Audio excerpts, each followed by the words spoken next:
मित्रांनो, आज एक अत्यंत गुंतागुंतीचा आणि अवघड असा विषय मी व्हिडिओ करता घेतोय. हो, हो. याच्यामध्ये शक्यता आहे अशी, की फार मोठी कॉन्ट्रोव्हर्सी होऊ शकेल. अ, कदाचित याच्याबद्दल जे कॉन्ट्रोव्हर्सी करू शकतात, वादविवाद करू शकतात किंवा एकदम तीव्र प्रतिक्रिया पण देऊ शकतात. ते कदाचित 2 कारणांनी आपली प्रतिक्रिया प्रकट करणार नाहीत अशी पण शक्यता आहे. तसं एक कारण असं आहे, की अ, मी आज जे बोलणार आहे, त्याची पार्श्वभूमी अशी आहे, की दिघे साहेबांच्या जीवनामध्ये माझं आणि माझ्या जीवनात दिघे साहेबांचं किती अभूतपूर्व असं स्थान होतं. एक निकटतम असा मी त्यांचा मित्र होतो. जिवलग असा मित्र होतो आणि एक वेगळं नातं आमच्या दोघांमध्ये होतं. आणि दिघे साहेबांकरता मीही पुष्कळ मला जे करता येतं ते केलं. त्यांनीही माझ्याकरता अर्थातच जेवढं करता येईल तेवढं केलं. त्यामुळे आमचा एक वेगळा स्नेहभाव, ऋणानुबंध जो होता तो माहिती असल्यामुळे अ, काहींना ज्यांना असं वाटेल, "अरे, अ, हे आक्षेपार्ह आहे." त्यांना हेही अ, मनामध्ये येईल, की हे आक्षेपार्ह हे जरी खरं असलं, तरी देखील अनिल जी सांगतायत ते आपल्यालाही थोडंसं माहिती आहे. जाहीरपणे असं बोलावं का नाही अनिलजींनी आणि त्यांनी ते बोलल्यामुळे त्याला वेगळं परिमाण लाभेल वगैरे, वगैरे. हा मुद्दा आहे. त्यांनी ते बोलायला हवं होतं का नाही हे त्यांनी ठरवायला पाहिजे होतं. पण ते बोलले ते काही खोटं बोलले नाही. आणि त्यात काही दिघे साहेबांचा अपमान करणं किंवा हे करणं असं त्यांचा हेतू नाही. कारण त्याच्यावर दिघे साहेबांवर प्रेम करणाऱ्यांची यादी काढली तर त्याच्यामध्ये हार्डली 2, 3, 5 माणसं जी त्यांच्या जवळची दोन्ही बाजूनी म्हणजे त्यांनाही ते जवळचे आणि यांनाही जवळचे त्याच्यामध्ये ते होते. त्यामुळे त्यांना तो म्हटलं तर अधिकार, हक्क पण आहे. हे केव्हा तरी आणि हे केव्हा तरी मी का बोलतोय माहिती आहे, हे केव्हा तरी इतिहासामध्ये नमूद होण्याची गरज आहे. एकतर्फी इतिहास कसा असतो हे आपण धर्मवीर चित्रपट 1 आणि धर्मवीर चित्रपट 2 मध्ये पाहिलं. अत्यंत एकतर्फी. म्हणजे 10% सुद्धा त्याच्यामध्ये सत्य नव्हतं. म्हणजे एकनाथजींच्या संदर्भातले प्रेमभावना आणि त्या दोघांच्या एकमेकाच्या नात्याचा तो जो संदर्भ आहे ना, तो धरला, तर बाकी सगळं खोटंच होतं. पूर्ण खोटं होतं आणि ते खोटं आहे हे मला माहिती आहे, हे त्यांना माहिती असल्यामुळे त्यांनी मला कुठेही इन्व्हॉल्व केलं नाही त्या प्रक्रियेमध्ये. एक एक्स्ट्राचा रोल असतो तसा रोल देऊन मला 30 सेकंदात, 10 सेकंदात संपवून टाकलं त्यांनी. याचं कारण त्यांना माहिती होतं, की यांच्याशी बोलायला जर गेलो आपण, तर अशी अनेक सत्य ते सांगतील आणि आग्रह धरतील, की ही सत्य पण येऊ द्या. आणि ते आपल्याला परवडणार नाही. आपल्याला वेगळा पिक्चर काढायचा आहे तो ह्याच्याकरता नाही काढायचा, सत्यकथनाकरता किंवा चरित्रकथनाकरता नाही. आपल्याला आपल्याला जसे दिघे होते असं दाखवायचंय, तसं ते करायचंय. त्यामुळे त्याने मला विश्वासात सोडा, बोलवलं सुद्धा नाही, बोलले सुद्धा नाही माझ्याशी. गुपचूप पिक्चर करून टाकला. एकनाथजींशी माझं बोलणं झालं तर ते म्हणाले, "तुम्ही त्या भानगडीत पडू नका. त्यांना काय करायचं ते करू द्या." दिघे साहेब तुमच्यासाठी कसे होते, ते तुमच्यासाठी कसे होते माहिती आहे. माझ्यासाठी कसे होते मला माहिती आहे. त्यांना कसे वाटतात त्यांना करू दे. ते एक लोकप्रियतेच्या अंगाने करतात. करू दे. तुम्ही त्यांना सल्ला देऊ नका असं मला त्यांनी सांगितलं होतं. त्यामुळे मी फारसा सल्ला-बिल्ला देण्याच्या त्यांना भानगडीत पडलो नाही. त्याच्यामुळे त्यांनी त्या धर्मवीर पिक्चरची काय लावायची ती वाट लावली. पण दिघे साहेबांना अंतर्बाह्य ज्यांनी जाणलं होतं, ओळखलं होतं, एक रूप झाला होता त्यांच्याशी. असा मी आहे. त्यामुळे मला काही गोष्टी माहिती आहेत. तर आता मी प्रश्न तुम्हाला असा विचारलाय, की जर दिघे साहेब हयात असते, दिघे साहेब जर हयात असते, तर एकनाथ शिंदेचं बंड त्यांनी होऊ दिलं असतं का? आणि एकनाथ शिंदे अशा प्रकारच्या बंडानंतर मुख्यमंत्री झाले असते का? आणि उद्धव आणि बाळासाहेबांचा प्रश्न नाही, पण उद्धवला सोडून एकनाथ शिंदेंना त्यांनी जाऊ दिलं असतं का? का श्रीधर खोपकर प्रकरणामध्ये जे जगप्रसिद्ध वाक्य त्यांचं आहे, "गद्दारांना क्षमा नाही." ते परत ते बोलले असते आणि म्हणाले असते, की "मला हा बंडाचा जो किंवा पवित्रा आहे, तो मान्य नाही आणि मी बाळासाहेबांच्या शिवसेनेच्या म्हणजे उद्धवच्या बाजूने उभा आहे. त्यामुळे एकनाथ शिंदेला मला माझा विरोध आहे." असं ते म्हणाले असते. तुम्ही तुमचे अंदाज बांधा. तुम्ही सामान्य शिवसैनिक असाल, ठाण्यातले असाल, दिघे साहेबांना ओळखत असाल, तर दिघे साहेबांचा मला असलेला परिचय तसा तो तुम्हालाही आहे. त्यामुळे दिघे साहेबांचे प्लस मायनस स्वभाव दोष, स्वभाव गुण, त्यांची एक त्यागाची वृत्ती, तपस्वी भावना, तपश्चर्या करण्याची भावना, एक आध्यात्मिक साधना, एक भगवंताची आराधना, हिंदुत्वाची असलेली त्यांची समर्पितता, या सगळ्या गोष्टी तुम्ही मला सांगायची गरज नाही. त्या मीच जगाला सांगितलेल्या आहेत. ज्यावेळेला त्यांना अटक होणार त्या खोपकर प्रकरणात असं दिसलं, त्यावेळेला मीच तो माणूस होतो की ज्यांनी त्यांच्याच कुत्र्याच्या साखळ्या घेऊन त्यांच्या हातात बांधल्या अशा दोन्ही, आणि फोटोग्राफरला बोलून फोटो काढले आणि जिकडे तिकडे होर्डिंग लावली, ये जंजिरे अब जनता ही तोडेगी. त्या काळातला तो सगळ्यात स्ट्रॉंग मेसेज ठरला. मीच होतो तो त्यांचा मित्र, जिवलग, त्यांच्यावर जीवापाड प्रेम करणारा, की ज्यांनी ते तुरुंगात जातानाच त्यांना सांगितलं, तुम्ही जाताना जरी या आरोपाखाली जात असताना तरी बाहेर पडाल त्यावेळी धर्मवीर म्हणून बाहेर पडाल. आणि खरोखरच 10,00,000 कॉपी महाराष्ट्रामध्ये धर्मवीर पुस्तकाच्या गेल्या आणि धर्मवीर म्हणून दिघेसाहेब बाहेर आले. मीच तो माणूस होतो की जो दिघा साहेबांच्या ब्रँडिंग, इमेजिंग मेकिंग, त्यावेळेला हे शब्दच नव्हते, पण मी काय करतोय त्याला असं म्हणतात हे आता मला कळतंय. ठाण्यामधल्या प्रत्येक दुकानामध्ये दिघे साहेबांचा फोटो पाहिजे, ही कल्पना माझी होती. हजारो हजारो हजारो फोटो आम्ही तयार करून घेतले आणि प्रत्येक दुकानदाराला मी माझ्या यंत्रणेमार्फत नेऊन दिले आणि सांगितलं की हा फोटो जर तुमच्या गल्ल्याच्या वर तुम्ही लावलात तर तुम्हाला उपद्रव देणारी जी टाळकी आणि टोळकी असतील ती त्रास देणार नाही. कुणी आला तर त्यांना सांगायचं आम्ही साहेबांचे हे आहोत, भक्त आहोत, अनुयायी आहोत, समर्थक आहोत, आम्हाला त्रास नाही द्यायचा. किंवा तुम्ही जर आम्हाला त्रास दिलात तर आम्ही साहेबांकडे तक्रार करू. हे साहेब आमच्या रक्षणासाठी मागे बसलेले आहेत. ते नेण्या उडप्यांच्या ह्याच्यात बाबा वगैरे कसे बसलेले असतात ते मी पाहिलं होतं आधीपासून. माझ्या डोक्यामध्ये कल्पनांचं साम्राज्य असतं. मी बँक ऑफ आयडिया आहे. त्यामुळे मला असं लक्षात आलं की जर प्रत्येक दुकानामध्ये जर दिघे साहेबांचा फोटो लागला तर ठाण्यामध्ये एक वेगळं ब्रँडिंग होईल. आणि मी ते त्यांनी दुकानदारांनी येऊन फोटो घेऊन जाण्याची वाटत, नंतर तर लोक हजारोनी आले घेऊन गेले, तो भाग वेगळा. पण सुरुवातीला जवळजवळ मला वाटतं त्या काळामध्ये 10,000 फोटो मी तयार करून घेतले होते फ्रेम्सवाल्यांकडून आणि प्रत्येक दुकानामध्ये माझी माणसं जाऊन देऊन आले होते की हे ठेवा म्हणजे तो आम्हाला त्रास होणार नाही. आणि त्यांना याच्यापेक्षा आणखी वरदान काय हवं की दिघे साहेबांचा फोटो लावल्यामुळे दर 5 मिनिटांनी येणारे टोळीवाले, टोळकी, हे माग, ते माग, वर्गणी माग, खंडणी माग, बघून घेऊ, अमुक तमुक, हे आवाज बंद झाला ना सगळा दिघे साहेबांची माणसं म्हणल्यानंतर. ही कल्पना माझी होती. त्यामुळे दिघे साहेबांच्या मी कितीतरी अशा गोष्टी आहेत त्यांच्या जीवनातल्या की ज्याच्याशी माझा खूप संबंध होता. किंवा त्यांचे आणि काही राजकारण्यांचे संबंध मुंबईतल्या किंवा याच्यातल्या सुद्धा, किंवा आध्यात्मिक क्षेत्रामध्ये किंवा ज्योतिष क्षेत्रामध्ये जयंत साळगावकर वगैरे, हे सगळं माझं जे मित्रमंडळ होतं, जे माझे ज्येष्ठ श्रेष्ठ असे मित्र होते, ते सगळे मी त्यांच्याशी जोडून दिले होते.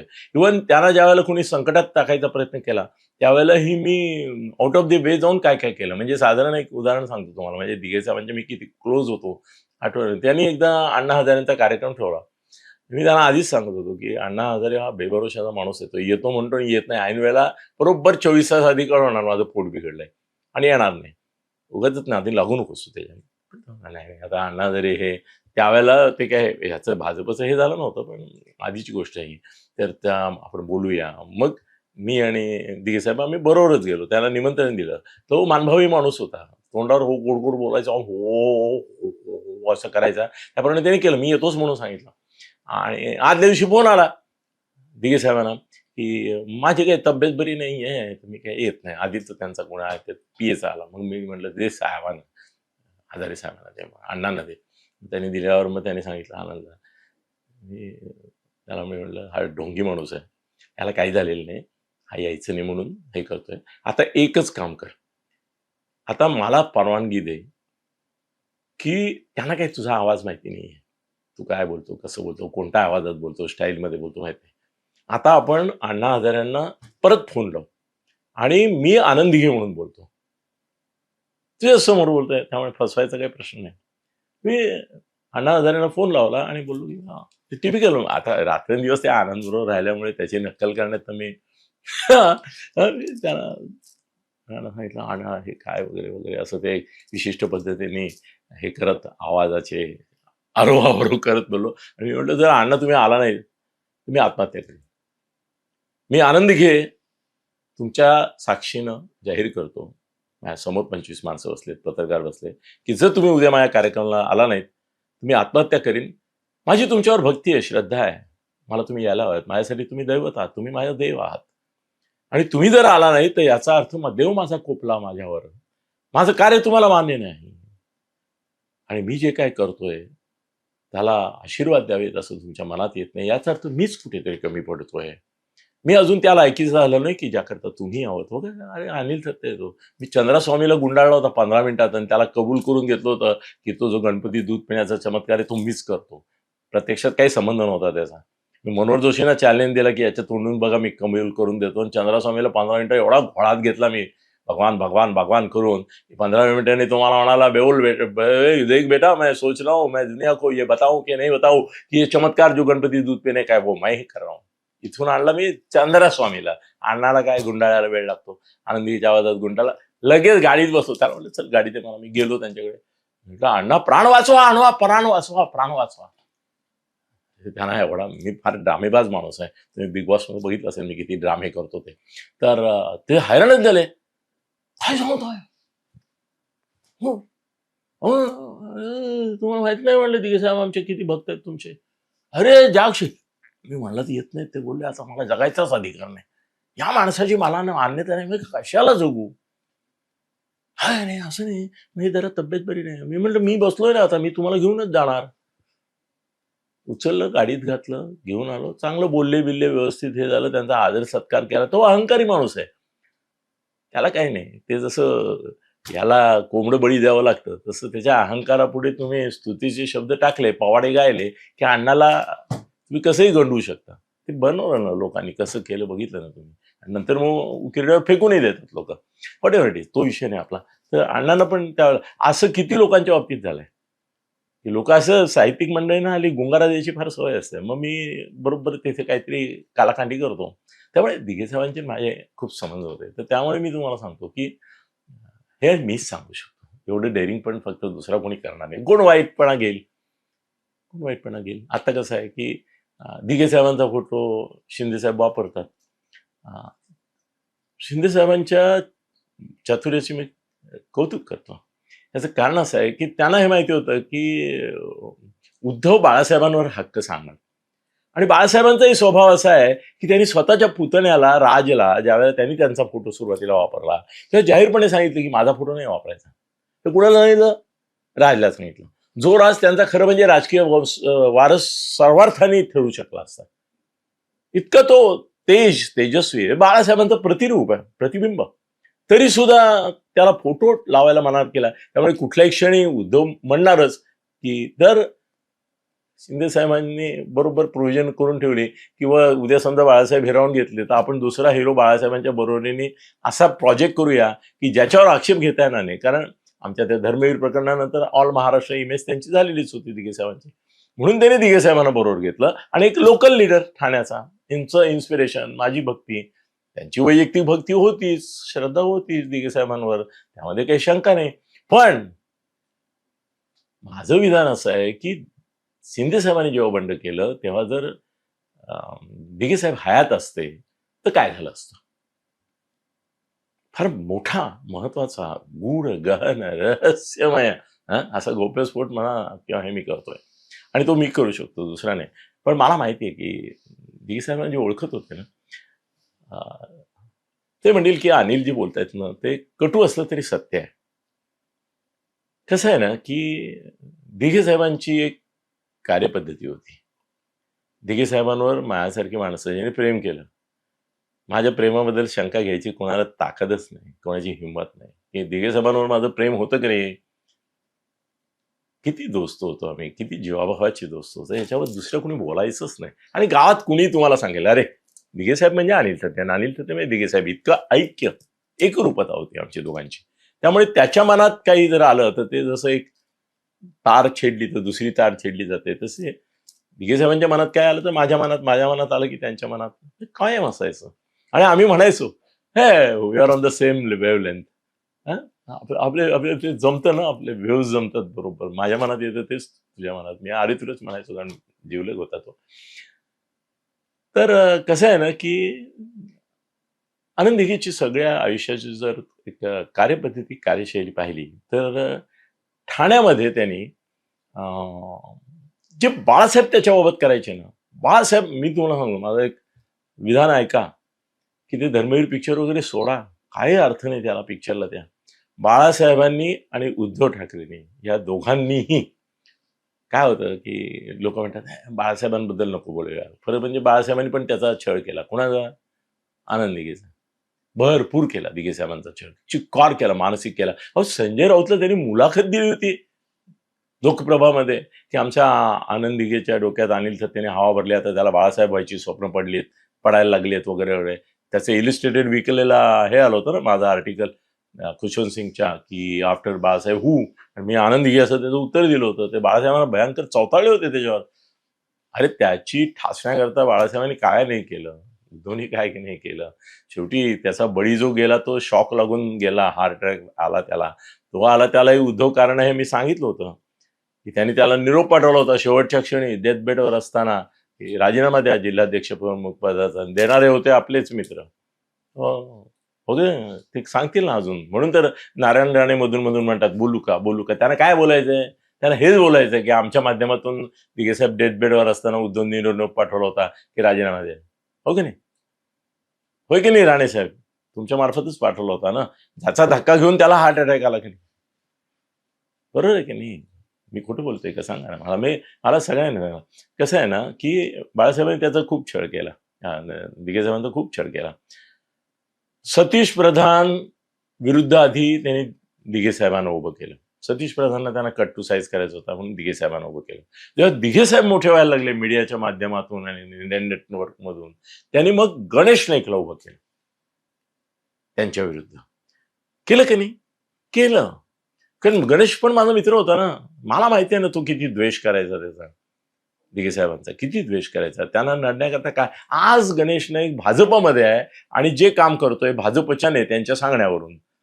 कुणाला नडण्याचं? एकनाथ शिंदेना नडण्याचं करतोच आहे. त्याची काय हिंमत आहे हो? एकनाथ शिंदेपुढे तो गणेश नाईक काय काही नाही आहे.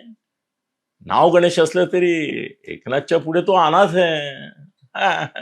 मी उपमा देत नाही दुसरी काही, पण एकनाथच्या पुढे टिकत नाही तो, टिकणारच नाही. आणि संदीपने तर त्याचं साम्राज्य आता खालसाच केलंय. कोणाचं? गणेशचं, आपल्या मित्राचं. त्यामुळे तो विषय नाही आज. पण गणेश नाईकला त्यांनी बाळासाहेबांनी आणि उद्धवनी हे केलं की दिघे आनंद दिघे. एवढंच नाही, एकदा प्रकाश परांजपे तिकडे गेला होता बाळासाहेबांकडे आणि तो असं म्हणाला की साहेबांची माझी चर्चा झाली. कोण म्हणाल? प्रकाश परांजपे. तर बाळासाहेब समोर होते. त्याने असं त्याकडे अत्यंत क्रोधाने पाहिलं, असं ठेणग्या टाकले त्याच्या अंगावर. म्हणजे साहेब? कोण साहेब? दिघे साहेब. छद्मीपणे बाळासाहेब हसले. एक लक्षात ठेव, शिवसेनेत एकच साहेब, बाळासाहेब. बाकी कोणी साहेब नाही. कळलं? पुन्हा माझ्या समोर जर दिघे साहेब वगैरे बनायचं असेल ना तर आत यायचं नाही मातोश्रीवर. तिकडे इथे आनंद दिघे, शिवसेना जिल्हा प्रमुख. कळलं? चाल. हकलून दिला होता प्रकाश परांजपेला. बाळासाहेबांना त्यांना साहेब म्हणलेलं पण आवडायचं नाही. कोण साहेब? त्यांचं कायम वाक्य असायचं. चुकून जरी म्हणालं कोणी, मीच एक कसं आहे, मी एरवी पण आनंद म्हणत असल्यामुळे मी ते म्हणायचो, त्यामुळे मला कधी आक्षेप आला नाही. पण दुसरं कोणी म्हटलं तर बाळासाहेबांना राग यायचा.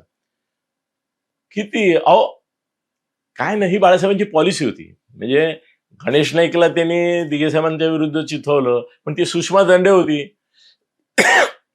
तिला बाळासाहेबांनीच गणेश नाईक विरुद्ध चिथवलं ना.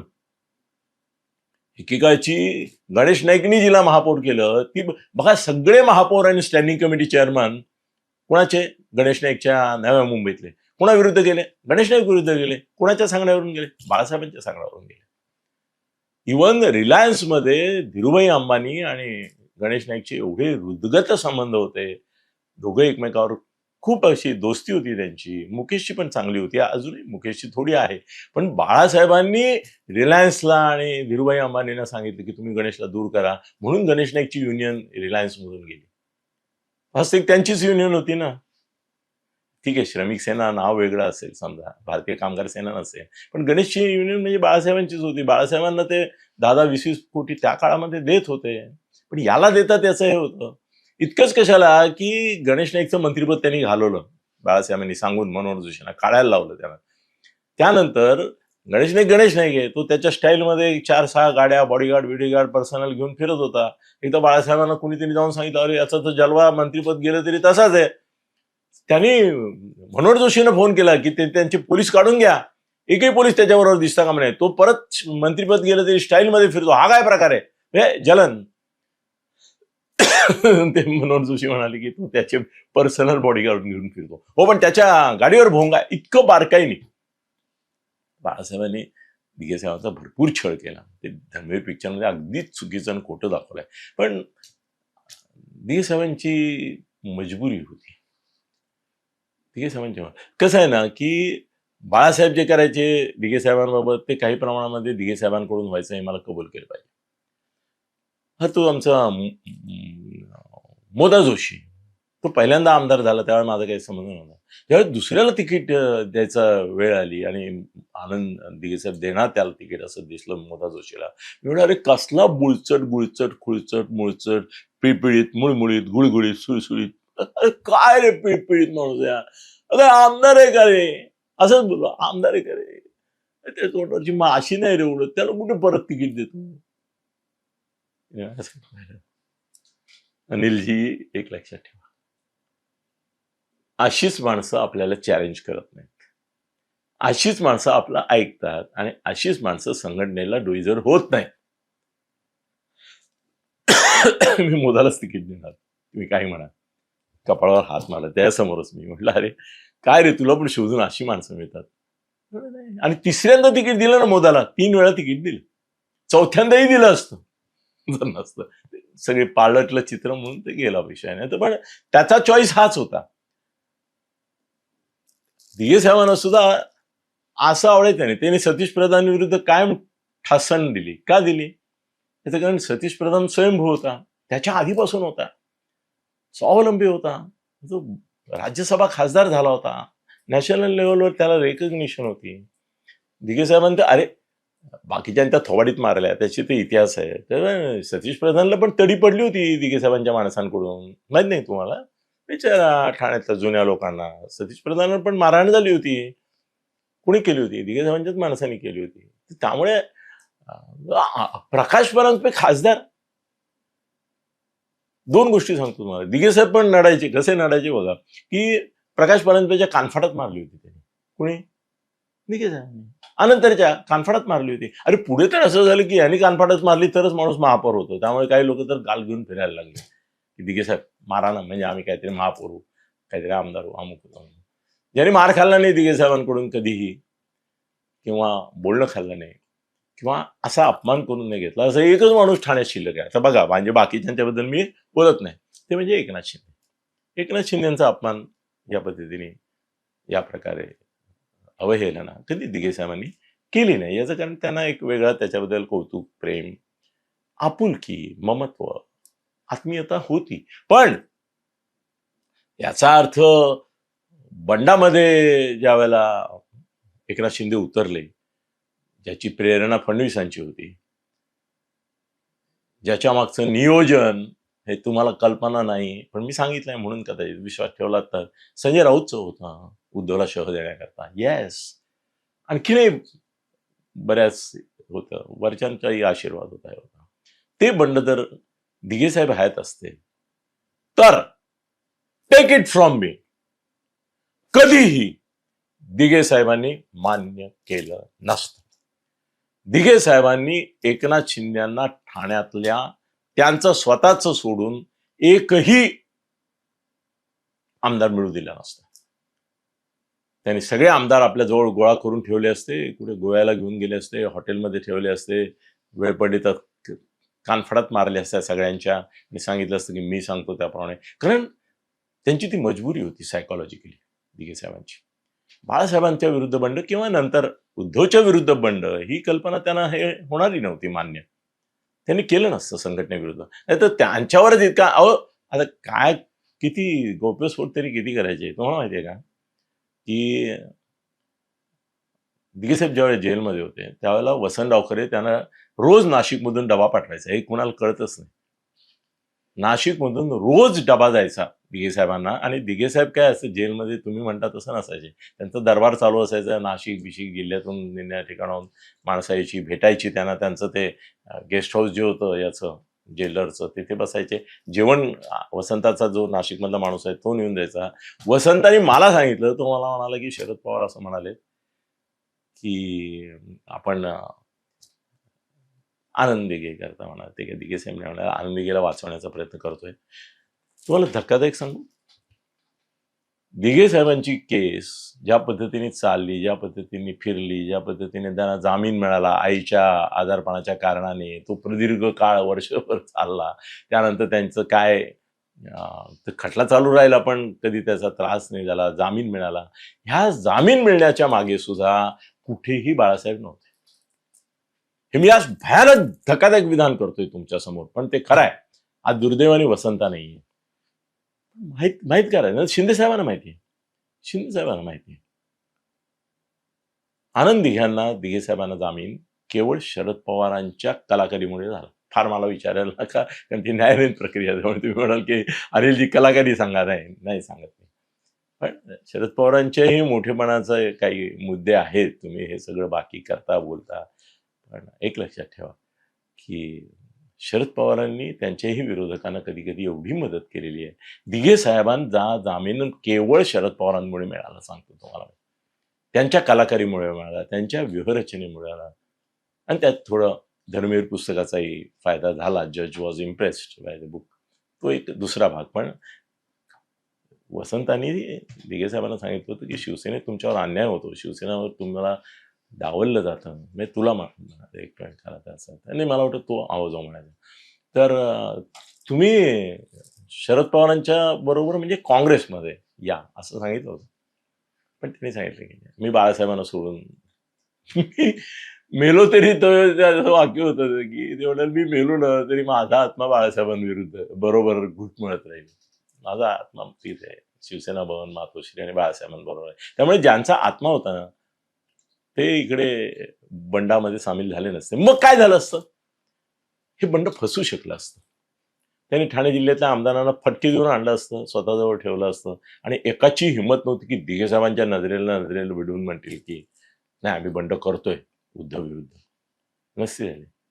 किंवा कदाचित शिंदे साहेबांना पण त्यांनी कन्व्हिन्स केलं असतं की नको करू बंड, ही शिवसेना आहे आपली, हे आपलं हे आहे आणि माझा विरोध राहील असं म्हणाले असते.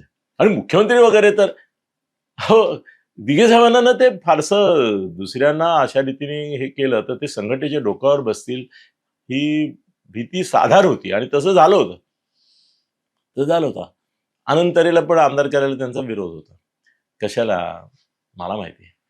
मनोहर जोशींच्या मी जवळ होतो त्यामुळे या गोष्टी कळतात मला की प्रकाश परंपरेला केंद्रीय मंत्रिमंडळात घ्यायला तयार होते. होय. पण प्रकाश परांजपेला केंद्रीय मंत्रिमंडळात घालू नका, तो डोईजड होईल संघटनेला आणि इथे तो आम्हाला भारी पडेल असं दिघे साहेबांनी बाळासाहेबांना सांगितल्यामुळे प्रकाश परांजपेला त्याला निदान अर्थ राज्यमंत्री होईल. त्यांनी स्वतः मला सांगितलं की मी अर्थ राज्यमंत्री झालो असतो. काय आपल्या साहेबांची मर्जी नव्हती, त्यांना इच्छा नव्हती की मी मंत्री व्हावं, म्हणून मला बाळासाहेबांना सांगून आणि वरती कळवून त्यांनी मंत्रिपद देऊ दिलं नाही. ठीक आहे ना, पण मग मुख्यमंत्री केलं असतं का? समजा बंडाला हे केलं असतं तरी मला नाही वाटत. ठाणे जिल्ह्यात एक दिघे साहेबांच्या बरोबरीचा किंवा त्या मुख्यमंत्री म्हणजे संघटनेपेक्षा मोठा होतो ना, ते मला नाही वाटत तसं केलं असतं त्यांनी. पण वैयक्तिक संबंध त्यांचे गुरु शिष्याचे होते, प्रेमाचे होते, हे खरं आहे. पण राजकीय दृष्ट्या ते वैयक्तिक संबंध आणि राजकीय संबंध याची गल्लत कधी दिघे साहेब करायची नाही. म्हणजे इतकं नाही की धर्मवीर पदवी मी त्यांना दिली, त्यांच्या जीवनामध्ये फार मोठा रोल मी प्ले केला. पण एक कुठल्या तरी माझ्या व्हिडिओमध्ये त्यांच्या संदर्भामध्ये काहीतरी टीका झाली. कोणाच्या संदर्भात? दिघे साहेबांच्या. एवढा मी जवळचा मित्र की दरवर्षी भाऊबीजेला रात्री 1-2 वाजता येऊन माझ्या बायकोला बहीण मानणार आहे दिघे साहेब. दरवर्षी तिला ते भाऊबीज द्यायचे. आणि किती वर्ष, 20-25 वर्ष आमच्याकडे भाऊबीज. एरवी तर आमचं जाणं येणं होतंच दोघांचं, पण माझ्या बायकोला बहीण मानून जगाला सांगणार आहे की ही माझी बहीण आहे. बहीण. पण त्या एका व्हिडिओबद्दल लोकांनी त्यांना हे केल्यानंतर त्यांनी ठाण्यामध्ये माझा केबल बंद व्हावा म्हणून जवळजवळ 15 ते 20 लाख रुपयाच्या लोकांच्या केबल कापल्या.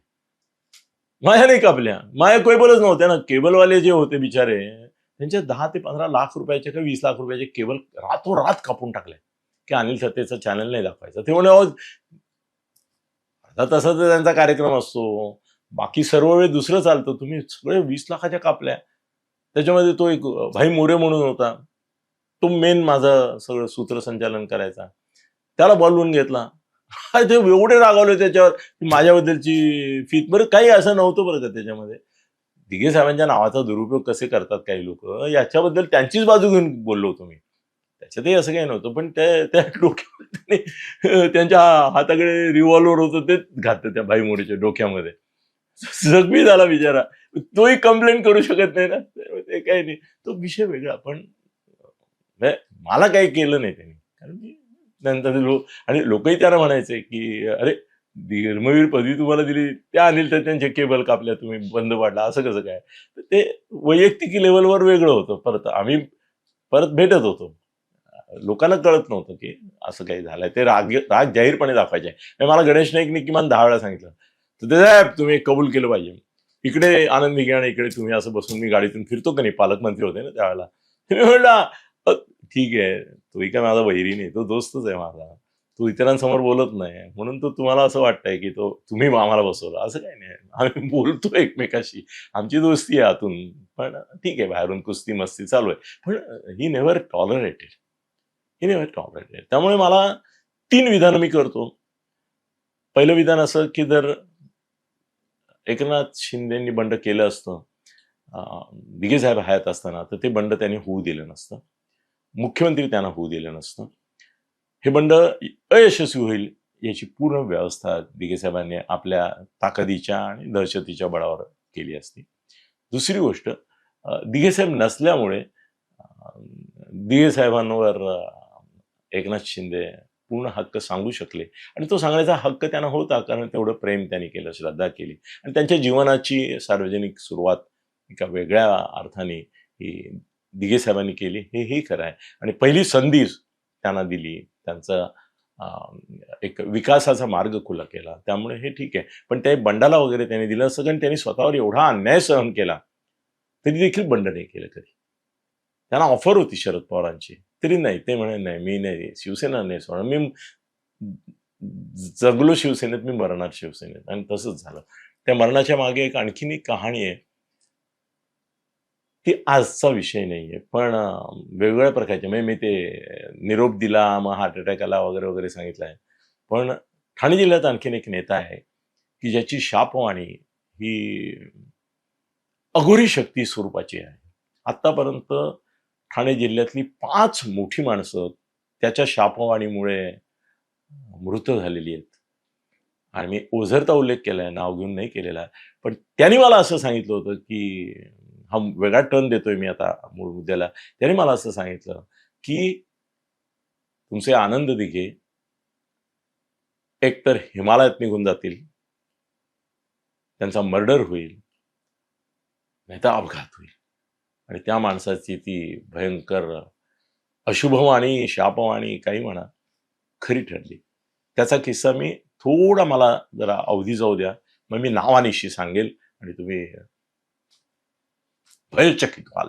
पण आजचा मुद्दा एवढाच आहे की दिघे साहेब नाहीत म्हणूनच हे बंड होऊ शकलं, मुख्यमंत्री होऊ शकले आणि ते बंड यशस्वी झालं. दिघे साहेब असते तर हे बंड त्यांनी यशस्वी होऊ दिलं नसतं असं मला वाटतं. त्याचं कारण त्यांच्यावरही एवढा प्रचंड अन्याय झाला, एकनाथ शिंदेंवर झाला त्याच्या दसपट अन्याय त्यांच्यावर वर्षानुवर्ष झाला, तरी देखील त्यांनी कधी बंडाचा विचार केला नाही. शिवसेनेपुढे, बाळासाहेबांपुढे ते कायम नतमस्तक राहिले. त्यामुळे माझं जे रिडिंग आहे, माझा निष्कर्ष आहे तो हा आहे की दिघे साहेब असते ते एकनाथ शिंदेचं बंड झालं नसतं, त्याने होऊ दिलं नसतं आणि मुख्यमंत्री तर त्यांना अजिबात होऊ दिलं नसतं. हे बंड मोडून काढण्यामध्येही कदाचित दिघे साहेबांनी पुढाकार घेतला असता. धन्यवाद.